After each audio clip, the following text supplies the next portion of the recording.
귀한 찬양으로 우리의 마음에 큰 감동을 주시고 하나님께 영광을 돌려주신 우리 찬양팀에게 감사를 드립니다. 예수 앞에 설 때에 우리 이무혁 집사님 말씀하시니까 저도 우리 또 이천대 집사님, 또 우리 임득빈 집사님, 우리 사랑하는 가족들이 많이 생각이 납니다. 근데 찬양의 가사처럼 마침내 우리가 예수님 앞에 서게 되는 날이 오게 될 것입니다. 그때 우리 사랑하는 가족들을 다시 만나게 될 것입니다. 이 안식일이 그 소망으로 새롭게 하는 날이 아니겠습니까? 그 소망으로 위로받는 우리 모두가 되기를 간절히 소망합니다. 너무나 좋은 가정의 달도 이제 많이 지나가는 것 같습니다. 5월을 통하여 또 가족들과의 사랑을 또 새롭게 하고 또 하나님의 뜻을 깨닫는 소중한 시간들이 되었으면 좋겠습니다. 오늘도 옆 사람과 사랑과 소망을 담아서 인사하고 시작하겠습니다. 하늘까지 함께 갑시다. 인사해 주시면 감사하겠습니다.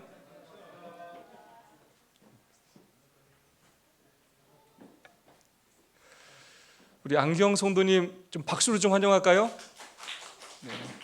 요즘 우리 안경 성도님이 안식일에 빠지지 않고 또 잘 나오실 뿐만 아니라 또 금요일 저녁에도 우리 서지원 집사님을 오늘 대신해서 또 아이들과 함께 교회를 나오셨습니다. 정말로 우리 교인인 것 같습니다. 너무나 감사드리고 진심으로 환영합니다. 자, TMI 실천해 보세요. 이런 제안을 하고 있습니다. 청년이나 학생들을 집으로 초대하세요. 제가 뭐 임의로 하는 거 아닙니다. 교과에 나와 있는 대로 하는 겁니다. 네, 우리 청년이나 학생들, 특별히 요즘 학생반 열심히 하고 있죠? 네, 여러 관심과 사랑을 보여주시는 많은 우리 성도님들께 감사를 드립니다. 집으로 초청하는 것도 좋고 집으로 초청하지 못할 때는 또 후원을 해주셔서 아이들이 또 끝나고 또 식사할 수 있도록 이렇게 돕고 또 만나면 지도교사들에게 수고한다라고 또 말씀도 해주시고 또 어린아이들 교회 올 때마다 또 사랑으로 또 품어주시면 감사하겠습니다. 청년 학생들과 함께 금연 캠페인에 참여하세요. 도움이 필요한지 묻고 장애인들을 도와주세요. 네. 우리가 사실 우리의 일상의 삶에서 남을 도울 수 있는 일들이 굉장히 많이 있습니다. 우리가 조금만 관심을 갖고 찾아보면 우리가 남을 도우며 살 수 있고 우리의 작은 그런 실천들을 통하여 복음을 전할 수 있습니다. 전도는 어려운 것이 아니고 사실 굉장히 쉬운 것이고 또 예수님의 사랑을 전하는 것 또한 우리의 삶을 통하여 얼마든지 할 수가 있는 것입니다. 우리가 어렵다고 생각하지 말고 우리 주변에 그럴 사람이 없다고 생각하지 말고 우리의 성도들 또 우리 가족들 우리가 만나는 직장 동료와 이웃들을 그렇게 작은 일부터 섬기는 우리 모두가 되었으면 좋겠습니다. 자, 벌써 8과입니다. 제목이 뭡니까? 약속. 너무 좋죠, 제목이? 약속이라는 제목입니다. 자, 기억점 말씀 다 함께 한번 읽어볼까요? 시작.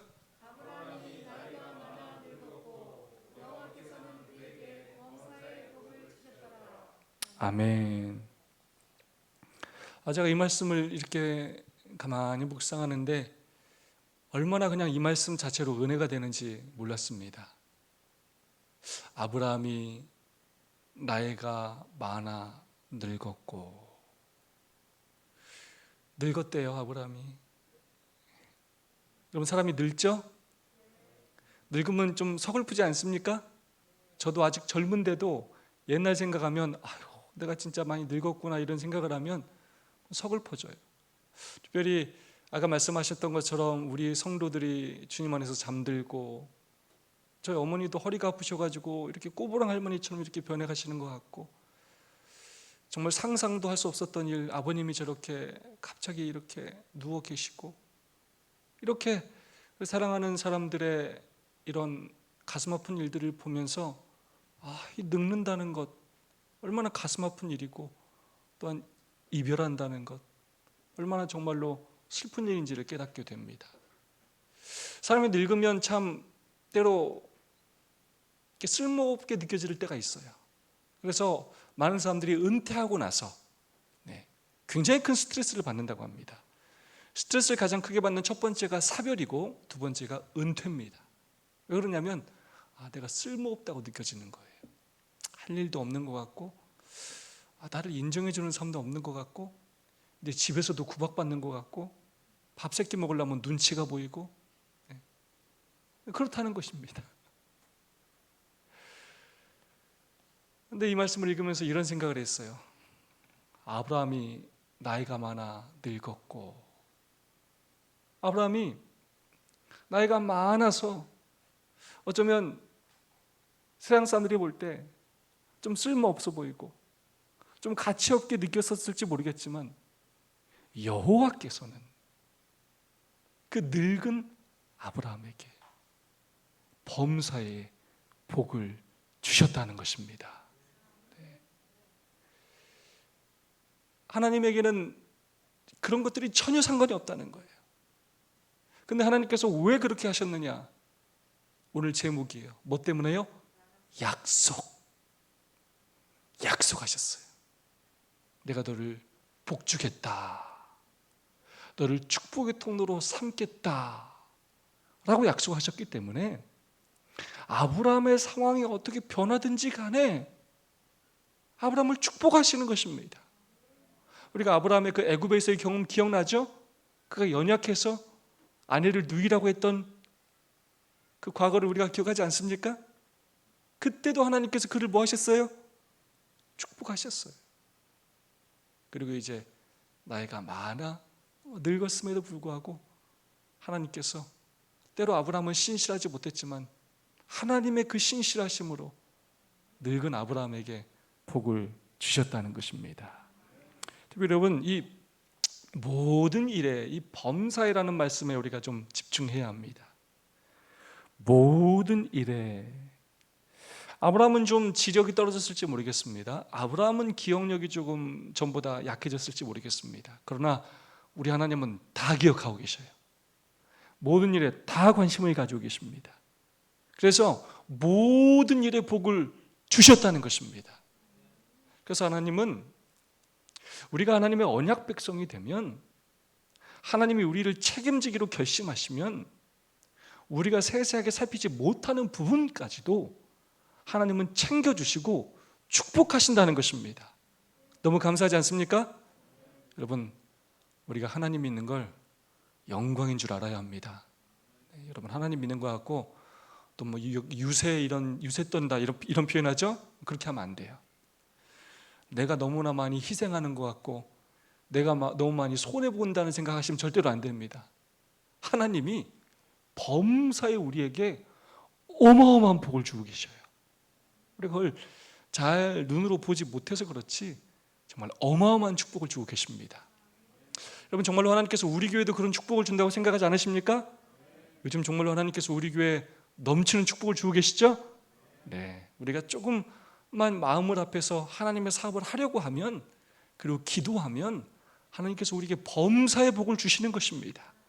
그걸 우리가 날마다 경험하며 살았으면 좋겠습니다. 우리의 모든 필요를 채우시는 하나님, 우리가 모르는 모든 일까지 다 알고 계시고 또 계획하시고 계신 하나님, 나이가 많아 늙어도 죽을 때까지, 아니 죽은 후에도 우리에게 부활을 통해 영원히 복을 주실 것입니다. 우리가 하나님을 믿고 산다는 것의 의미가 무엇인지를 정말로 잘 알아야 합니다. 단순히 우리가 이 땅에서 잘 먹고 잘 사는 정도로 끝나는 것이 아닙니다. 우리는 영원한 생명을 누리게 되는 것입니다.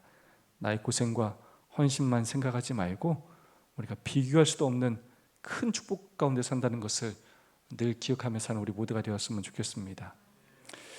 3주 동안 아브라함의 생애를 배우고 있는데요, 마지막입니다. 아브라함의 말년의 생애가 이렇게 좀 크게 요약하면 이럴 수 있습니다. 100세 때 아브라함이 이삭을 낳습니다. 그리고 137세 때 아내인 사라가 죽게 됩니다. 그게 사라의 향년 127세예요. 그리고 헤브론 막벨라 굴에 안치를 하게 됩니다. 이번 과에서는 이 헤브론 막벨라 굴을 아주 의미 있게 다루고 있습니다. 그 다음에 아브라함 175세에 결국 아브라함 또한 죽게 됩니다. 창세기 20장부터 25장의 본문은 어떤 이야기로 구성되어 있냐면 19장 30절로 38절까지는 롯의 후손들의 이야기가 나옵니다. 모압과 암몬 자손의 조상이 되기 때문에 그 이야기를 그려주고 있습니다. 20장은 아브라함이 그릴 땅에서 아비멜렉과 있었던 그런 일을 또 그리고 있습니다. 이 얘기는 어디 이야기가 아주 유사합니까? 아브라함이 어디 갔을 때와 이 이야기와 아주 유사합니까? 애굽으로 떠났을 때와 아주 비슷한 이야기입니다. 아내를 또 누이라고 하면서 그 연약함을 다시 한번 드러내는 모습을 보이게 됩니다. 21장에서 사라가 이삭을 낳고요. 그리고 그 사라와 또 하갈의 갈등 속에서 하갈과 이스마엘이 쫓겨나게 되는 그런 이야기가 그려져 있습니다.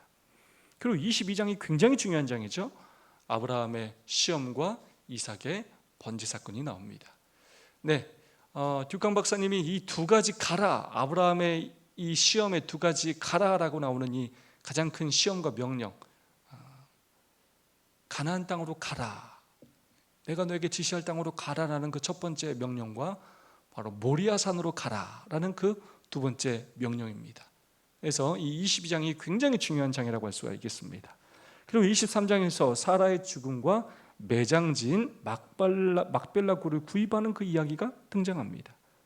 이번 과에서는 왜 그 이야기를 그리고 있는지를 그렇게 이유를 설명하고 있습니다. 24장에 이삭이 리브가를 아내로 맞이하는 내용, 그리고 25장은 아브라함의 죽음과 후초의 자녀들 및 이스마엘의 자녀들에 대한 족보와 이야기가 나오게 됩니다. 이를 소주입니다. 모리아산, 창세기 22장 1절 2절 말씀입니다. 하나님이 아브라함을 시험하시려고 그를 부르시되 내 아들 내 사랑하는 독자 이삭을 데리고 모리아 땅으로 가서 내가 내게 일러준 한 산 거기서 그를 번제로 드리라. 아브라함을 시험하시려고, 하나님께서 아브라함을 시험하시려고라고 이렇게 기록하고 있습니다. 하나님이 때로 우리를 시험하십니까? 하나님께서 때로 우리를 시험하시기도 합니다. 그리고 대부분의 시험은 사실 하나님에게로부터 온다기보다는 사단으로부터 오는 경우들이 또한 많은 것이 사실이고, 하나님께서 그 시험들을 허락하시는 경우들이 있습니다. 그런데 이 시험은 좀 특별한 시험이에요. 하나님이 아브라함을 시험하려고 그를 부르셨다는 것입니다. 그 내용이 좀 특별합니다. 내 아들, 내 사랑하는 독자 이삭을 데리고 모리아 땅으로 가서 내가 내게 일러준 한 산 거기서 그를 번제로 드리라. 정말로 아브라함이 혼란스러울 수밖에 없는 그런 명령을 하나님께서 내리셨습니다. 아브라함은 크게 두 가지 고민을 할 수가 있었겠습니다. 첫 번째, 과연 이게 하나님의 뜻인가? 왜 그럴까요? 그 당시에 자녀를 제물로 드리는 일은 하나님께서 가장 가증하게 여기시는 이방신들이나 하는 일이었습니다. 그런데 하나님께서 이렇게 귀한 아들로 주신 이 이삭을 번제로 드리라고? 이게 과연 하나님의 뜻인가? 하는 고민을 할 수밖에 없었습니다. 생전 듣도 보도 못한 명령을 받은 것입니다. 그리고 그 명령이 어떻게 보면 하나님의 품성과 전혀 맞아 보이지 않을 수 있었다는 것입니다. 두 번째, 이런 명령을 과연 순종해야 하는가? 이런 고민을 할 수밖에 없었을 것입니다. 과연 이런 명령에도 순종해야 하는 것인가? 이걸 사라한테 얘기를 해야 하는 것인가? 이걸 이삭에게 얘기를 해야 하는 것인가? 과연 이것이 잘하는 일인가? 여러 고민을 할 수밖에 없는 그러한 상황이었습니다. 그러나 우리는 성경을 통해서 알 수 있는 것처럼 그럼에도 불구하고 묵묵히 순종하는 아브라함의 모습을 볼 수가 있습니다. 창세기 22장 3절, 히브리서 11장 17절로 19절의 말씀입니다. 아브라함이 아침에 일찍 일어나 나귀의 안장을 지우고 두 종과 그의 아들 이삭을 데리고 번제에 쓸 나무를 쪼개어 가지고 떠나 하나님이 자기에게 일러주시는 곳으로 가더니 아브라함은 시험을 받을 때 믿음으로 이삭을 드렸으니 그가 하나님이 능히 죽은 자 가운데서 다시 살리실 줄을 생각한지라. 뭐가 좋다고 아침에 일찍 일어납니까? 좀에도 잠도 푹 재우고 좀 그렇게 가야 되는 거 아닙니까? 진짜 아들을 번제로 드린다면요, 어떻게라도 좀 늦추고 연기하고 핑계 좀 대고 좀 지체해야 되는 거 아닙니까? 근데 아침 일찍 일어나요. 그리고는 나귀 안장을 치우고 총과 함께 이삭을 데리고 나무를 준비하고 묵묵히 하나님께서 일러주신 곳으로 떠나게 됩니다. 이 성경은 통일성을 가지고 있습니다. 성경은 서로가 서로를 보충해주고 또 설명해주는 그런 역할들을 하게 됩니다. 히브리서에서 믿음의 장에서 아브라함을 믿음의 사람이라고 이야기하면서 아브라함이 어떻게 그런 행동을 할 수 있었는지를 정확히 이야기해주고 있어요. 아브라함은 시험을 받을 때에, 사실 이 시험은 굉장히 특별한 시험이에요. 보통 시험이 아닙니다. 우리가 흔하게 당할 수 있는 사실 그런 시험이 아니에요.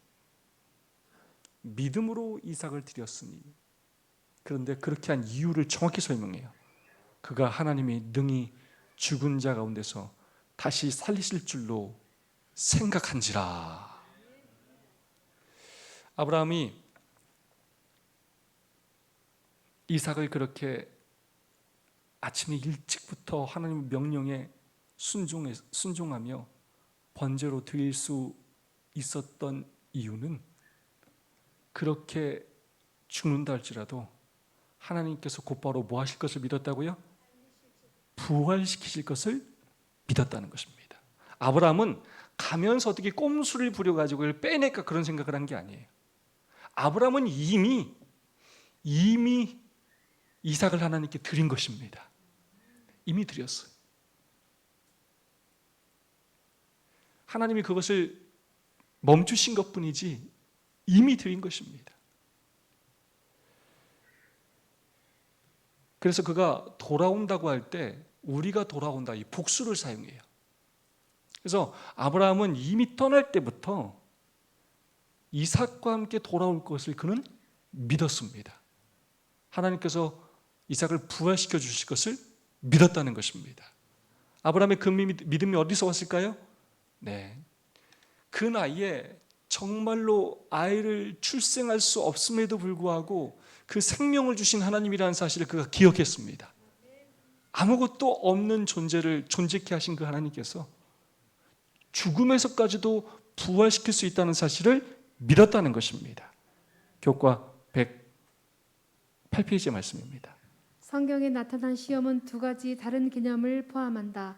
먼저 시험은 심판의 개념을 나타내는데, 이는 시험을 받는 자의 마음속에 어떤 생각이 있는지를 판단하기 위한 것이며, 동시에 시험 받는 자를 위한 하나님의 은혜를 분명히 보여주는 것이기도 하다. 아멘.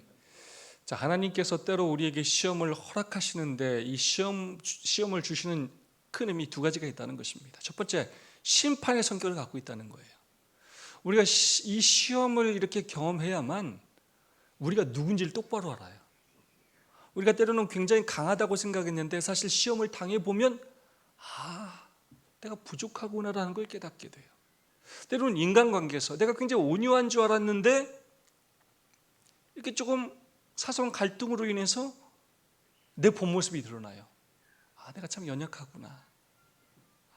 내가 하나님의 은혜가 필요하구나. 이걸 깨닫게 되는 것입니다. 그래서 나의 본 모습을 알게 된다는 것입니다. 그렇게 하면서 우리로 하여금 하나님의 은혜가 필요하다는 사실을 깨닫게 합니다. 하나님은 두 가지예요. 자, 우리에게 시험을 주시고 우리가 그 시험에서 믿음으로 승리하면 축복을 주시고, 시험에서 넘어지면 우리에게 또 은혜를 주셔요. 그래서 우리를 성장케 하셔요.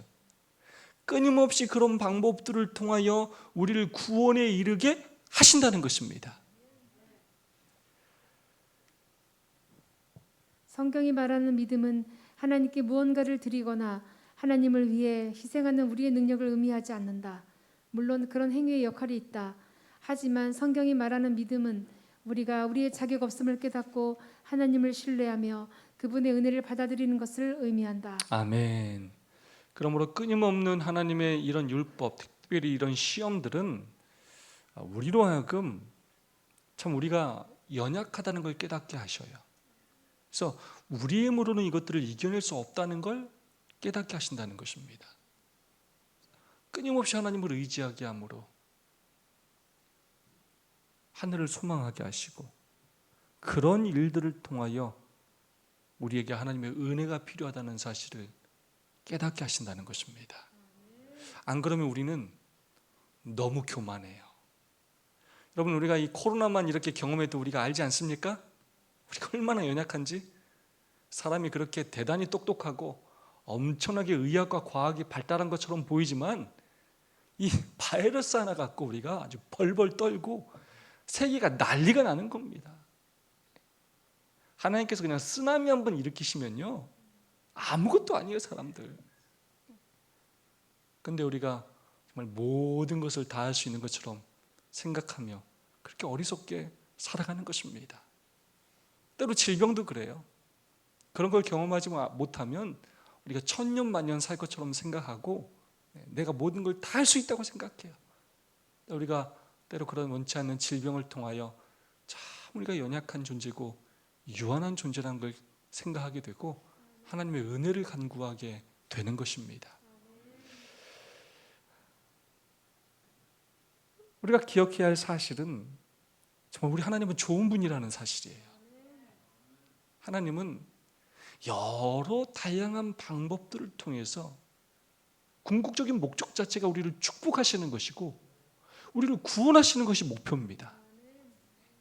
그래서 때로는 그 시험에서 넘어진 자들에게는 또 은혜를 베푸셔서 일어날 힘을 주시고, 또 순종하는 자들에게는 더 큰 믿음을 주셔서 연약한 자들을 일으켜 세우게 하십니다. 그래서 이 교회라는 공동체가 중요한 것이고, 우리가 더욱더 하나님 앞에 믿음으로 나와서 또 연약한 자들을 불러내는 그런 사람들이 되어야 하겠습니다. 성경이 말하는 믿음은 우리가 우리의 자격 없음을 깨닫고 하나님을 신뢰하며 그분의 은혜를 받아들이며 그분의 명령에 전적으로 순종하는 것을 의미한다는 것입니다. 오늘 안식일 우리의 자격 없음을 깨닫고 더욱더 하나님의 은혜를 간구하고 또 감사를 고백하는 이날이 되었으면 좋겠습니다. 증언복음 1권의 말씀입니다. 이삭은 그가 택하기만 하면 아버지의 계획에 순종하기를 거절할 수도 있었다.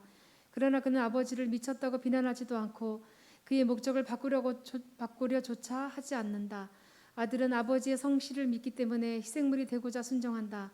그러나 모든 것이 준비되고 아버지의 믿음과 아들의 순종이 완전히 입증되었을 때 하나님의 천사는 아들을 죽이고자 지켜든 아브라함의 손을 붙들고 이제는 충분하다고 말한다.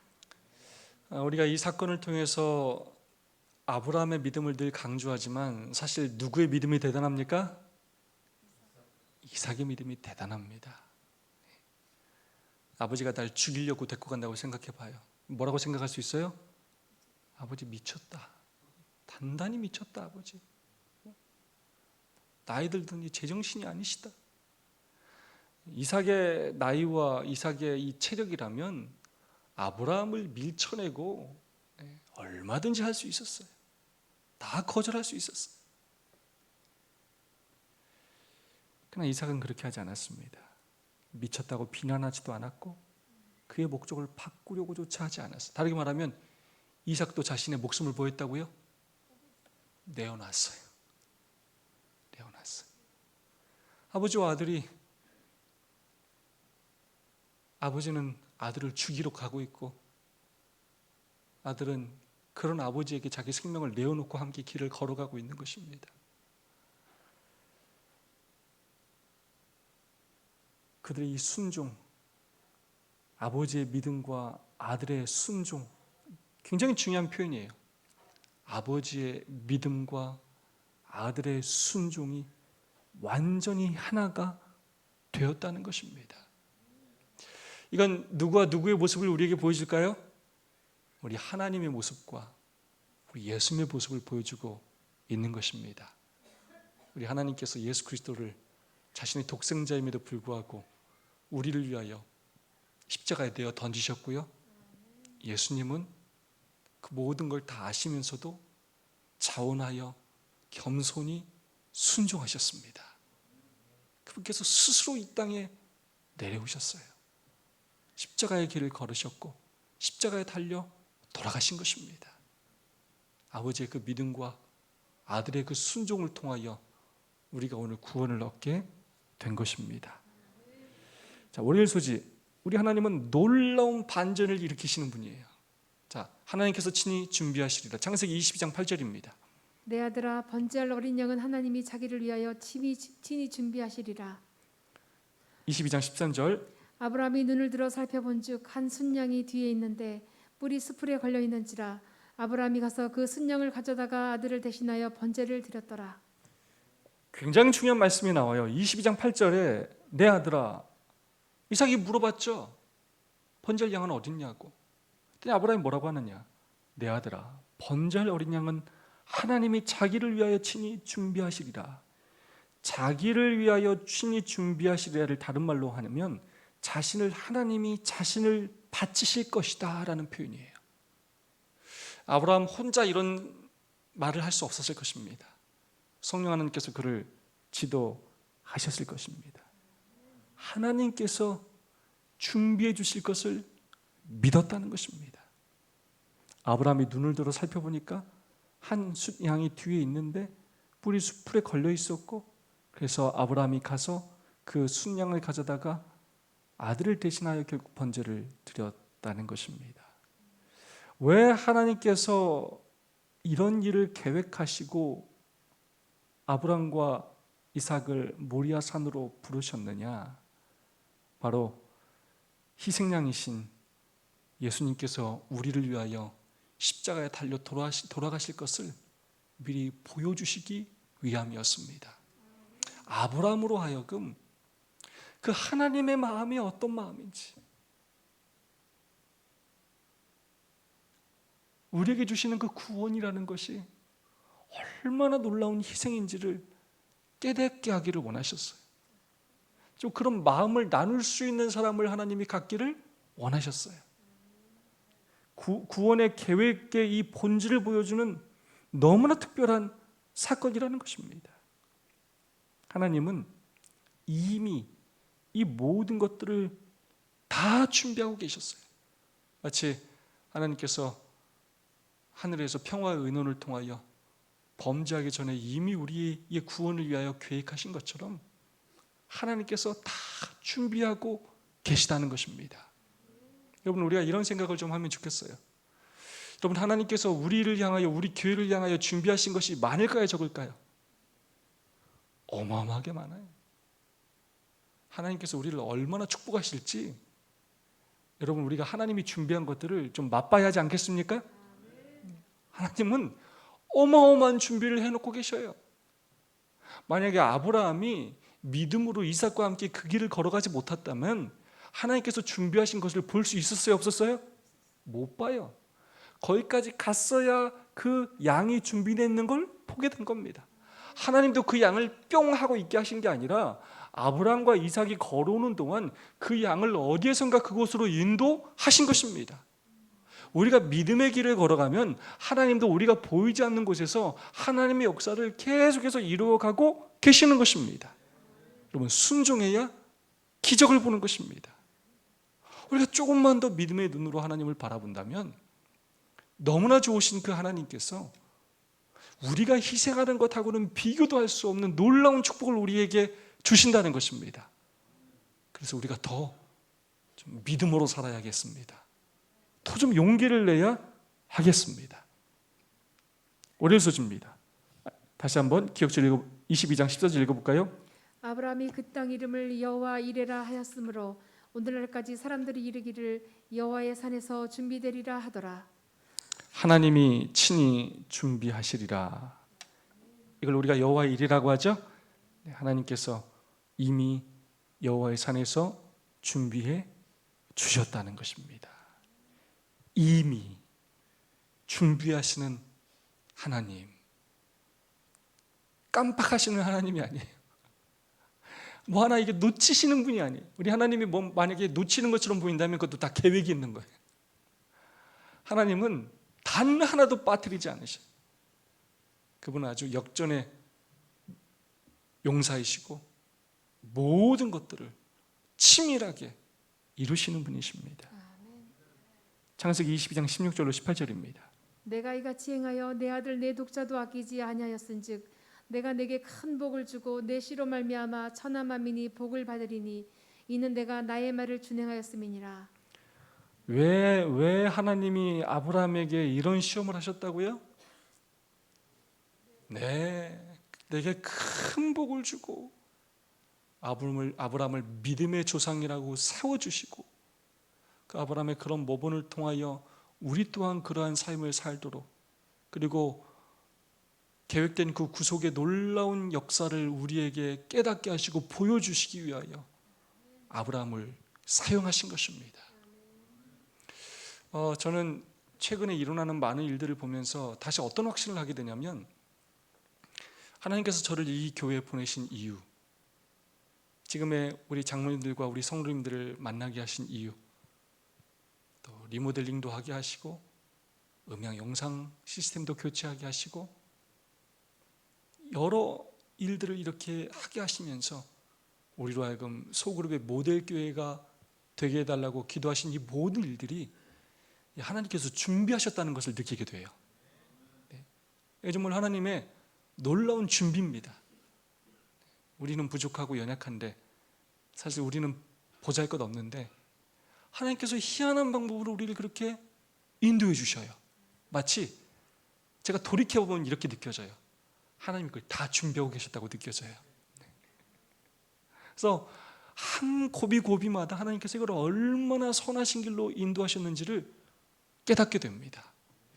그 하나님께 감사를 드리고, 우리가 이같이 행하여 믿음으로 행하기만 하면 하나님께서 우리에게 큰 복을 주시고 우리를 또 당신의 도구로 사용하신다는 것입니다.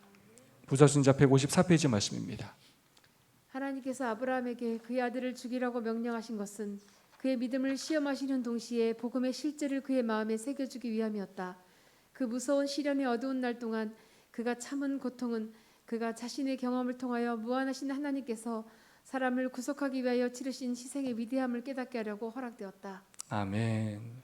하나님의 마음을 이해하는 친구를 하나님께서 만드시기 위하여 아브라함에게 그런 시험을 허락하셨고, 또 아브라함은 순종하는 마음으로 그 경험에 동참함으로 그 희생의 위대함을 깨닫게 하셨다는 것입니다.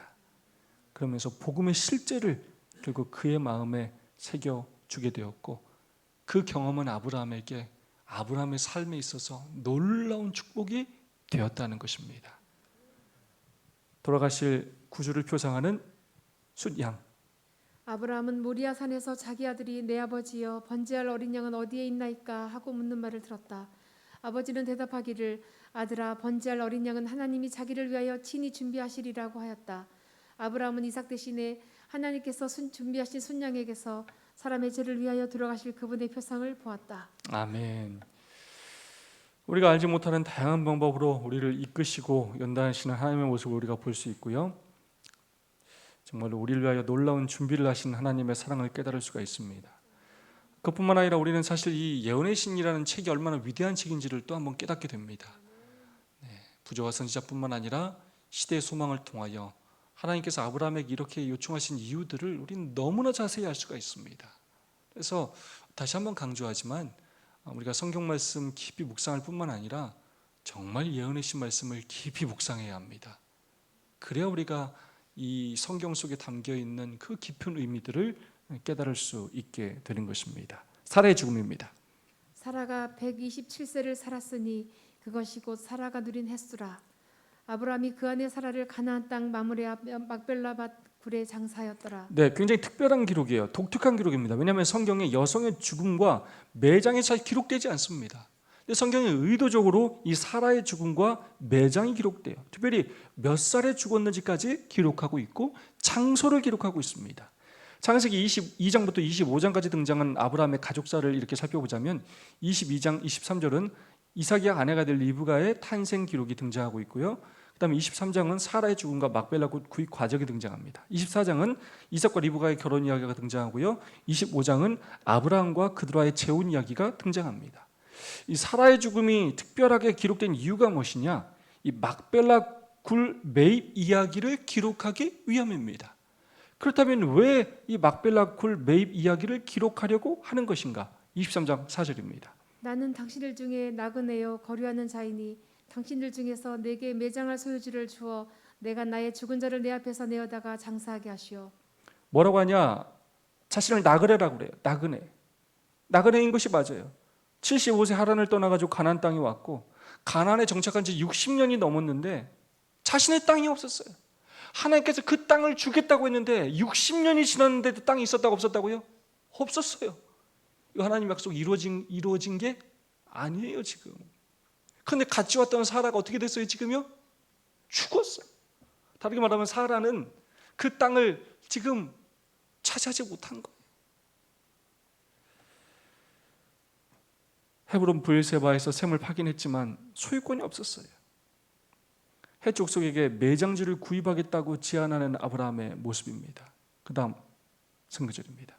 마므레 앞 막벨라에 있는 에브론의 밭과 거기에 속한 굴과 모든 나무가 성문에 들어오는 모든 해적 속이 보는 데서 아브라함의 소유로 확정된지라. 왜 아브라함이 이 막벨라 굴을 그냥 주겠다고 하는데도 빌려주겠다 하는데도 왜 돈을 주고 구입하겠다고 했느냐? 이 가나안 땅, 하나님께서 약속하신 이 가나안 땅의 소유를 위한 특별한 행위를 그가 한 것입니다. 이 땅이 하나님께서 약속하신 땅이고 이 땅을 마침내 차지하게 될 것에 대한 상징적인 의미로서 아내를 약속의 땅인 그 가나안 땅에 그리고 그것도 자신의 땅에 묻기 위함이었습니다. 그래서 이 사건은 하나님의 성취의 최초의 시작이에요. 막벨라라는 말 자체가 이중이라는 그런 뜻을 가지고 있습니다. 전승에 의하면 아담과 하와의 무덤이었다라는 말도 있어요. 가나안 정착이 아주 상징적인 장소가 됐어요. 막벨라 굴, 비록 사라의 죽음을 통하여 구입하게 되었지만 그곳이 하나님께서 약속하신 땅이고 그의 소유가 되었음을 나타내는 아주 상징적인 의미가 있는 땅이라는 것입니다. 그래서 성경은 이 이야기를 비중 있게 다루고 있는 것입니다.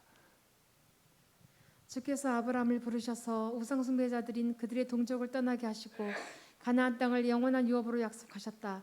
그러나 그의 아들이나 그의 아들의 아들도 그것을 얻지 못하였다. 아브라함이 그의 죽은 자를 위하여 매장지를 필요로 하였을 때 그는 그것을 가나안 사람에게서 사야 하였다. 약속의 땅에서 그의 유일한 소유는 막벨라 굴석 바위를 잘라낸 무덤뿐이었다. 한편으로는 굉장히 쓸쓸해 보이고 하나님의 응답이 더딘 거 보이고 과연 이루어질까 하는 생각이 들지 모르겠지만 하나님은 반드시 그분의 약속을 이루시는 분이라는 사실입니다. 슬픔의 역사마저도 이것은 하나님의 역사의 시작이 될 수가 있다는 것입니다. 그래서 사라는 영광스럽게도 아브라함의 가족들 가운데 죽어서 약속의 땅에 장사된 첫 번째 사람이 되었습니다. 이삭을 하나님께 바치는 그 고통을 나누었던, 결국 나중에 다 알지 않았겠습니까? 그런 사람에 대한 하나님의 또한 배려가 아닐까 생각합니다. 솔소주입니다. 너는 가나안 족속의 딸 중에서 내 아들을 위하여 아내를 택하지 말고 내 고향 내 족속에게로 가서 내 아들 이삭을 위하여 아내를 택하라. 이제 사라가 죽고 난 이후에 방향이 전환돼서 이제 이삭을 위한 아내를 구하는 내용이 등장하게 됩니다. 왜 아브라함은 이삭이 가나안 여인과 혼인하지 않기를 원했을까요? 당연히 친족으로부터 아내를 선택하여 그 믿음의 씨를 이어나가기 위한, 하나님의 계보를 이어나가기 위한 그런 방법으로서 그가 그런 선택을 하게 됩니다. 여호와께서 그 사지를 너보다 앞서 보내실지라 내가 거기서 내 아들을 위하여 아내를 택할지니라. 우리 누이여 너는 천만인의 어머니가 될지어다. 누가 현숙한 여인을 찾아 얻겠느냐. 그의 값은 진주보다 더하니라. 그래서 결국 친척 중에서 아내를 찾기 위하여 갔고 결국 리브가가 믿음의 선택을 함으로써 그가 이삭의 아내가 되는 내용이 기록되어 있습니다. 그러면서 수요일 교과에서 강조하는 내용은 무엇이냐면 리브가가 결국 예수님의 조상이 되는 놀라운 축복은 자신의 그 믿음의 결단을 통해서 이루어졌다는 내용입니다. 그가 그 먼 곳을 아버지의 집을 떠나는 그 놀라운 결단을 했기 때문에 가능한 일이라는 것입니다.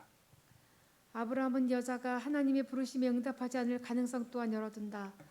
하나님은 전능하신 분이시지만 사람에게 순종을 강요하지 않으신다.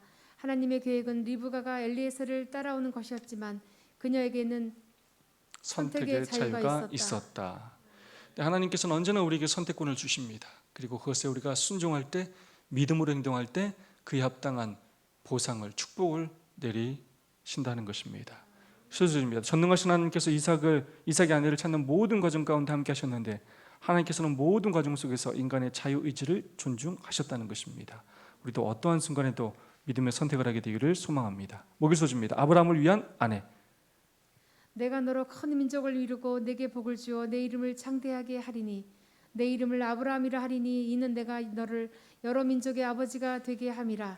네, 왜 성경에 하갈 이야기와 또 이 아브라함의 또 재혼 이야기가 기록되어 있는가? 그 이유는 하나님의 그 약속 때문이에요. 내가 너로 큰 민족이 되게 하겠다. 또 어떤 약속을 했냐면 내가 너로 여러 민족의 아버지가 되게 하겠다는 약속을 하셨어요. 그래서 그 약속이 성취되는 것을 보여주기 위해서 아브라함의 재혼 이야기를 통하여 여러 아버지가 된 그 역사를 설명해주고 있는 것입니다. 창세기 25장 3절입니다. 2절 3절. 그가 시브란과 욕산과 무단과 미디안과 이스박과 수아를 낳고 욕산은 스바와 드단을 낳았으며 드단의 자손은 아스루 족속과 루드시 족속과 루이미 족속이며. 네, 그들의 6자녀는 아라비아 지역에 정착한 민족들의 조상이 되었다는 것입니다. 이 민족들의 기원을 모세는 설명하기를 원했습니다.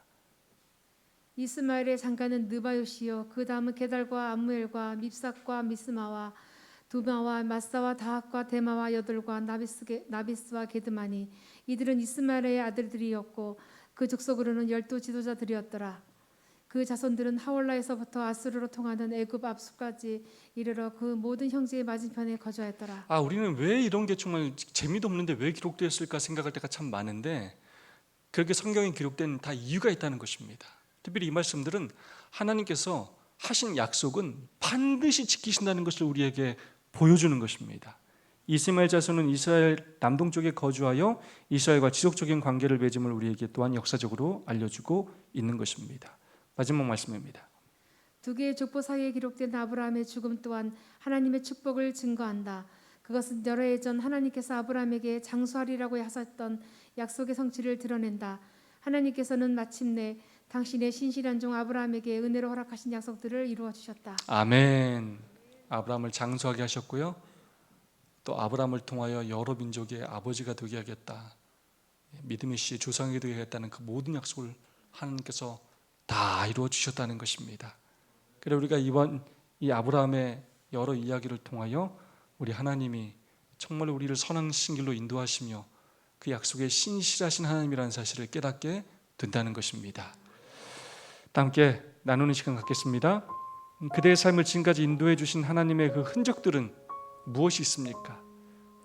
여러분의 서로의 그런 흔적들을 나누면서 서로 하나님께 감사를 고백하는 그런 시간을 갖도록 하겠습니다. 2분 또는 3분씩 함께 말씀의 은혜와 또 경험을 또 은혜를 고백을 함께 나눠주시기를 부탁드리겠습니다.